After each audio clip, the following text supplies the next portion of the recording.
Hello friends, ഇപ്പോൾ യൂട്യൂബിലും ഇൻസ്റ്റാഗ്രാമിലൊക്കെ trending ആയിക്കൊണ്ടിരിക്കുന്ന പച്ചപ്പരിപ്പാടല്ലേ, നമുക്കതൊന്ന് ട്രൈ ചെയ്ത് നോക്കിയാലോ. സംഗതി സിമ്പിളാണ്. സാധാ പരിപ്പടയ്ക്ക് പരിപ്പ് ഉപയോഗിക്കുന്നു, പകരം നമുക്കിതിൽ ഗ്രീൻ പീസ് ഉപയോഗിക്കാം.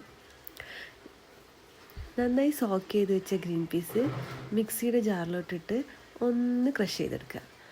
ക്രഷ് ചെയ്തെടുത്ത ഗ്രീൻ പീസിലോട്ട് നമുക്ക് ആവശ്യത്തിന് ഉപ്പും പിന്നെ സാധാ വടക്കി ചേർക്കുന്നത് പോലെ തന്നെ സവാള, പച്ചമുളക്, ഇഞ്ചി, കറിവേപ്പില, മല്ലിച്ചപ്പ് എന്നിവയൊക്കെ ചേർത്ത് നന്നായിട്ട് ആവശ്യത്തിന് ഉപ്പും കൂടി ചേർത്ത് നന്നായി മിക്സ് ചെയ്യാം.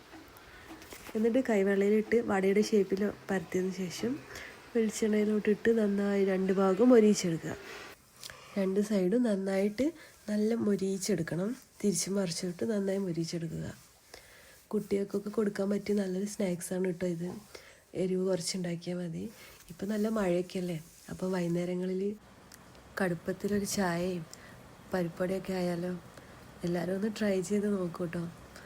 വീഡിയോ ഇഷ്ടമായെങ്കിൽ എല്ലാവരും ഒന്ന് ലൈക്ക് ചെയ്യണം കേട്ടോ. ചാനൽ ആദ്യമായിട്ട് കാണുകയാണെങ്കിൽ ഒന്ന് സബ്സ്ക്രൈബും കൂടെ ചെയ്തേക്കൂ കേട്ടോ.